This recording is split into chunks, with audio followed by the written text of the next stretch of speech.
I don't know how much it's gonna help me, but I'm gonna try and use Storm Call on these guys. Let's see if the lightning just wipes them out.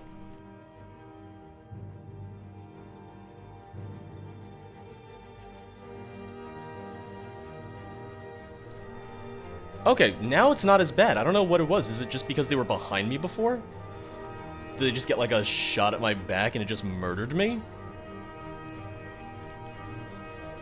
No, that was not nearly as bad. Never mind. I just used Storm Call for nothing. I don't think it helped me out at all there.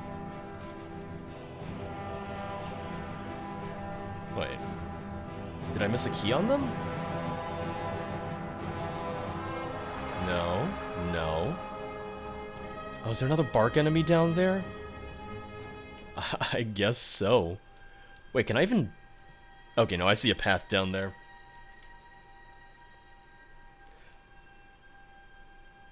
Yeah, I have a lot to say about this mod. Both positive and negative. And I recognize that some of my criticisms will just likely be due to the fact that I'm not a Souls player, that I'm not someone who's necessarily familiar with Dark Souls, with that style of games. But I feel like it's hard to really bring an experience like that to another game if the game wasn't built for it, if the game wasn't intended to have that. Oh god, what? Where am I going? Am I going all the way down? Yeah, this is longer than I expected. Like, as a mod, this is longer than I had expected it to be. Which, once again, can be both good or bad depending on how you feel about certain parts of it. The environments continue to just amaze me. Just the level design and everything continues to be incredible. But it definitely feels like it's getting a little long in the tooth now. At least for me. Oh, great. Oh boy, there's more. Into the catacombs now? What? Oh my. It's funny because like all the other stuff I did was optional. Going through the refuge, going to Sea Rock Castle. I didn't have to do any of that at all. Like, none of that was pertinent to the mod. All of that was optional. Which I'm glad I did it, because that was, for me at least, the interesting part story-wise. Like, that was what I was really intrigued by story-wise. But then at the same time, what is the connection to this? Is it just trying to tell two different stories at the same time? Because we know there was the curse. Or no, sorry. There was the plague. I'm not sure we entirely understand what the source of the plague was. My understanding was the plague was caused by finding the artifact, but then I got to the castle, and it sounds like the plague had been going on for a longer time. The illness had been going on for a longer time. So to me, the sequence of events is someone had plague, they found artifact, artifact caused curse. While artifact and curse were going on, the mage, the doctor, that thing, that guy, was using the sap to try and cure the plague. But that didn't work either. And him using the sap caused those necrophage things we saw in the sewers. So it's like there were two different story arcs going on. There was the plague and the mage, and then there was the curse. But I don't think they're really tied together at all. Essentially, life sucks on this island. Essentially, you don't want to live here. It's like, you just want to get the hell out because no one's having a good existence here. How high up am I going? Like, how far up is this thing? It's also possible that I've just missed a couple notes along the way, but I feel like this is a mod that is very meandering, and you don't necessarily have a great sense of progression or an idea of where to go. I think there's a difference between hand-holding and having an idea of what you're supposed to be doing. You can give players an idea of where to go, what to do, and what the order is for events without holding their hand.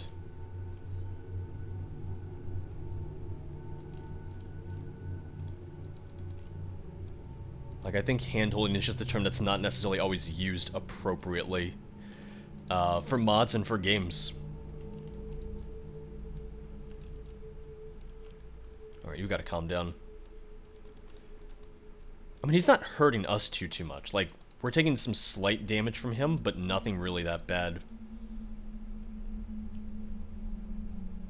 Catacombs key, there we go. That's what I like to see. The Forgotten Mountain. So does this put us back on top of the mountain after that very long climb? I sure hope so. Yes, there it is. There's my bonfire. Wait. We gotta make this dramatic. Yeah, there we go.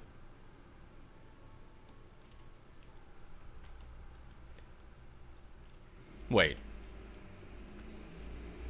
Oh. Okay. But now this key will unlock that area that I also didn't have the key for. This is a multi-purpose key. This is a multi-use key, multi-function key. I love it. So I went back to the bonfire. There was another path. So that's my bad. Oh, that's ominous. That circle down there, that big sort of summoning circle thing. And that's not suspicious at all. I think I just have to drop down there directly. Yeah, this is the way they want me to go. That's a dead dragon.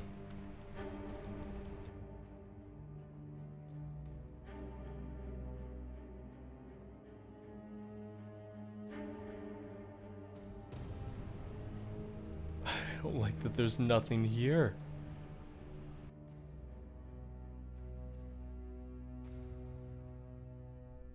What is it?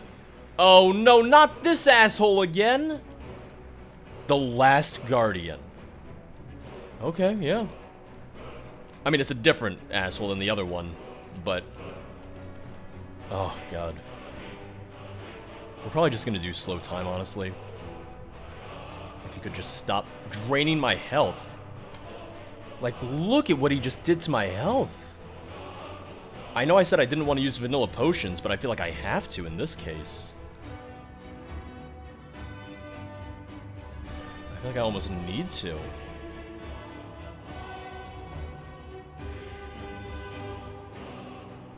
Oh, there he goes, there he goes. I'm gonna be out of bolts soon. I came here with 300 plus bolts. Whatever shout he has just wrecked me. That one not so much, but the other one he had just drained my health so quickly. This guy doesn't seem as strong as the other dragon, which... that makes me happy. But maybe I should have saved my shout for Dragon Rend. I don't know what his shout is doing to me. Is he trying to do Soul Rend on me or something? Okay, don't do that. Don't do that, please. Here he comes. I'm just gonna... I know I just said I might want to save him for Dragon Rend, but when he was on the ground, that was when he did a ton of damage to me, so I'm just saving my shout for slow time and trying to lay into him right now.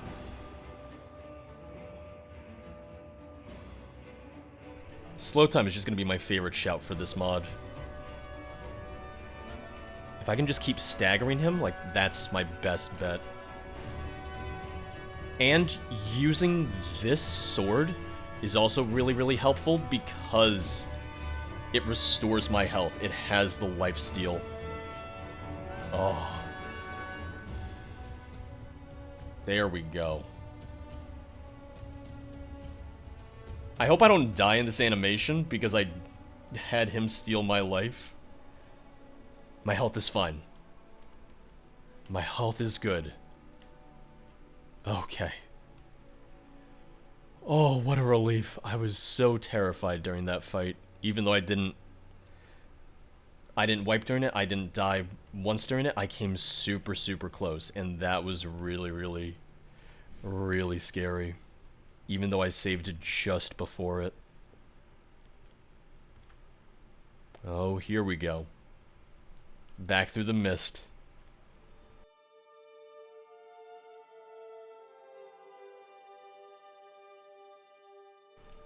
Does it let me go back through it? Nah, I can't go backwards through it. I tried.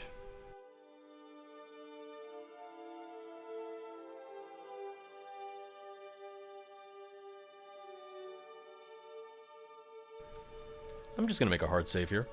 You know? This guy looks a little foreboding. Oh no. Old King Shadow. Oh god. What?! Fuck you. This is the guy then. This is the level 116 guy that I was warned about. Oh, and because of the way I saved. Because of where I saved. He already detects me. Well, at least I have my lifesteal alert on this. Or enchantment on this. Lifesteal alert. Fuck! What the fuck? I can't do anything about that! Fuck you. God damn it. What a dick. If I can keep my distance... Oh, why did I come up here? Oh god, this is not good. Okay. Keep my distance. Block. Use my stamina to try and survive this. I gotta outlast him until... No, I'm not gonna survive this. Nope. Okay. I can do it, but I have to be smart. I can do it. I believe. Heart of the cards. The trick to this one is gonna be staggering him. Staggering him. And then while he's staggered, just laying into him with damage. Using slow time to get some damage phases like this in. But I'm absolutely gonna need to save my stamina for blocking him, for staggering him. This is so terrible. This is so dumb. Alright, I can't even block that, by the way. Like, there's no way to block some of these attacks. There's no time for it. Certainly not fair. And I'm still gonna run out of bolts. But, at least... Nope, never mind. Honestly, I think I like this one less than the other fight. I think I actually preferred his shadows, his other two shadows, to him. Like, as weird as that might sound, I think they were less terrible because of the fact that I could just kind of hide.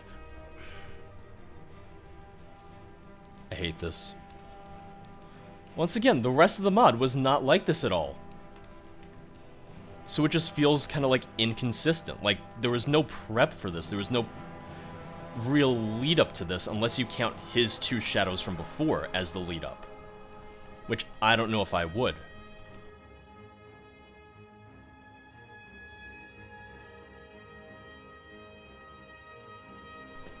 See, I tried to stagger him there. Nothing. Alright. I'm not doing it. I realize it's gonna make for a very, very anticlimactic end, but I've been on this fight for the past 40 minutes now, and I've not done more than probably 10% damage to him in that entire time. The best method I had was using slow time and then using the torment bow that I got from the previous shadows. And that was the best I did, and that got him down to maybe like 90% health, 85% health if I'm being generous with myself. It's not a matter of I can't deal damage to him. Look, I'm dealing damage to him right now. The issue was the one-hit kills. The issue was just that it was near impossible at sometimes to even block some of his attacks. Crown of an old king who once ruled this land and beyond. I'm wearing that. Oh, I'm carrying too much. Did that take my backpack off somehow? A cursed relic grants the protection of darkness, inflicting pain to opponents that get too close. Yeah, the crown takes off my backpack. I was not expecting that. Okay. So, and I know some people might be annoyed that I did use TGM in this case. I promise that the way I said it was going to be a last resort for the other enemies, it was a last resort for this enemy as well. And I realize it makes for a more anticlimactic end, a more anticlimactic finale to this mod, but that was a lot. That was absolutely a lot. But here we are, back where we first started. And we can go home. We can leave. I know there's probably a couple things that I've missed, whether it be rings or a couple items that I could use. It's hard to say, but I do really love the items that I did find. I do love the artifacts that we found. The ring, the crown. I mean, look at these things. They're beautiful.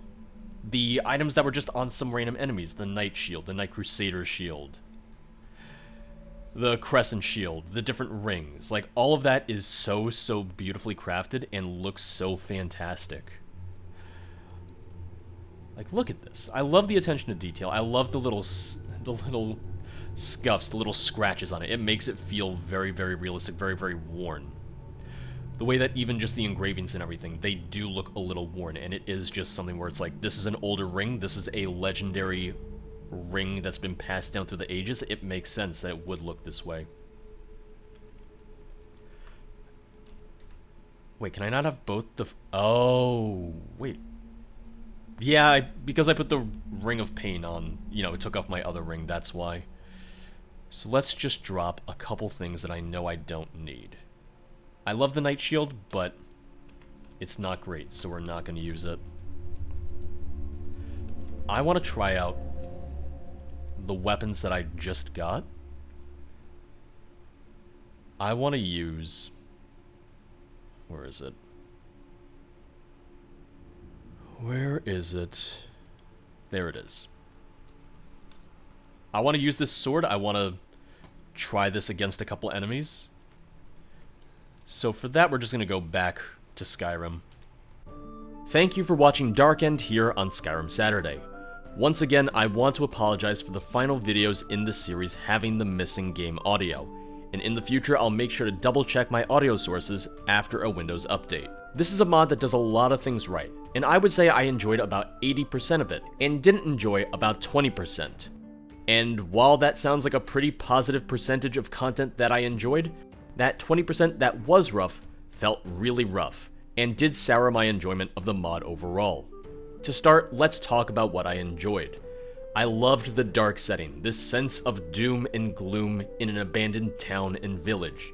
Seeing the burnt bodies, the graves, this sense of loneliness and mystery as you learn about the plague, the mage who tried to cure it, and the fate of the inhabitants of Pharos. Hunting down the notes and trying to piece together what happened was incredibly satisfying. The world building was well done, the environmental storytelling was top notch. The map itself is beautiful, enemies felt varied throughout, introducing new enemies and types as you continued, making sure that the experience didn't get stale. For a more dungeon-oriented mod, this is crucial, and I think the mod author nailed it. Now, let's talk about my concerns and critiques. If you watched the last couple parts of this series, you'll probably be able to take a guess at what that is. The balancing. Now, mind you, the balancing for most of the mod was really well done. Some of the encounters and bosses throughout the earlier sections proved difficult, including the Guardian Dragon that you fight as you cross the ancient bridge for the first time. He was a bit tanky, well, maybe more than a little bit tanky, but it was easy enough to stay healed up and move out of the way of his attacks. While the fight was time-consuming, it wasn't terrible. Same goes for the last Guardian, the dragon you fight at the very end, who didn't have as much HP as the first dragon but still made for a fun and formidable opponent. Some of the other bosses and mini-bosses throughout the mod were challenging but fair, and when I died to those I knew that it was doable, and that I just had to reapproach how I was handling the encounter. And then there's the two shadow bosses as well as the Old King, and that's a completely different story. In the case of the shadow bosses, we're talking about two enemies who are set to spawn at level 100. Two bosses that you have to fight in the same encounter, who both have nearly one-hit kill attacks. When the mod says you can play this as early as level 15, you don't plop down enemies who are that much stronger than the player. If you want to give the enemies a shit ton of HP, that's one thing, but then you balance that by not making them able to one-hit you. You have to give some more vulnerabilities, add some mechanics to the fight, otherwise you're leaving it up to dumb luck on the player's part to some extent. With those two shadow bosses, I was able to get through it by making use of sneak attacks, which made for a super anticlimactic fight, but one that I was able to do without the use of console commands. The Old King, who spawns in at level 116, is no joke. Unlike the two shadows, I was not able to duck and weave and hide and use those sneak attacks in order to whittle him down. Making him that much stronger seemed a bit unnecessary. While I don't like that I used console commands to kill him, it was just something that I felt had to be done. Both the King and the two shadows had fantastic weapons and gear, the kind of gear that helps make these fights easier. Had we been given some of this equipment prior to those respective fights, I can see the fights being a bit more fair to the player. If nothing else, we should have been given some armor drops throughout the mod that might have helped us survive these encounters. Just make one armor piece with a unique enchantment, have it give you a buff that resists damage from shadow enemies. Boom, there's your edge. You're putting the responsibility on the player to use that armor piece. Talking with Grolvana, a YouTuber and friend of mine, he said that having one-hit super tanky enemies doesn't make a mod Dark Souls-like. If anything, it's a trivialization of what makes the Souls games what they are. My other critique with this mod is that it labels itself as a no hand-holding mod. To me, there's a difference between not holding your hand and not giving you much to go off of. If there is meant to be an order of locations to go to, this mod does not make it clear. You can easily skip the refuge, the castle, and that whole nexus of towers and ramparts and go straight to Darkend Tower itself. You can have a quest implemented without showing an active quest and give a player a sense of direction without giving them map markers. A great example of this is the final act of Vigilant, which has a quest running in the background to track your progress. It had a more linear flow, but even then there were points where it was completely up to you to figure out where you needed to go. In the end, there's probably a few things I missed in Darkend because the mod doesn't really tell you too much. In the end, I'm not sure how some of the story arcs tied together. Who was the Old King? Was there any connection between the Curse of the Relic, the Plague, etc.? I enjoyed the story notes I found a lot, but I'm not sure if there is a cohesive story in the end. But hey, once again, I loved the design of this mod. I loved the location, the exploration, the tone that was set, and I think that's what helps sets this mod apart from so many others out there. I hope you enjoyed the series, and I'll see you guys next time here on Skyrim Saturday.